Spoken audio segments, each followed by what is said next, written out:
Most medications for colitis do absolutely nothing and can actually make your colitis symptoms worse. And this isn't just me telling you this. Here's a lab study right here that says like 50% of the people on these colitis medications, even the hardcore biologics, they don't see any improvement.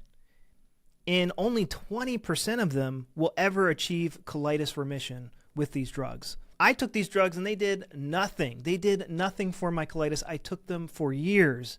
The only thing that got my colitis symptoms under control was addressing the root cause.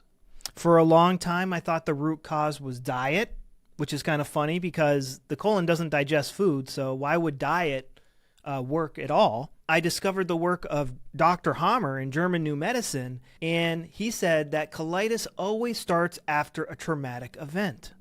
And it's usually the conflict is, what is crap I want to get rid of, but I can't. What was stressing you out when your colitis symptoms started? Was it stress with the family, with your job, with your romantic relationship, with your kids, with your sports team, with your friends in your online video game? Was it with inheritance? Was it with buying a property, buying your house?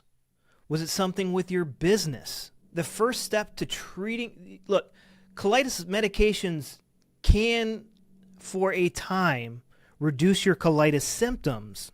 And they do have a time and a place. But colitis medications will never, ever cure your colitis because they do not address the root cause.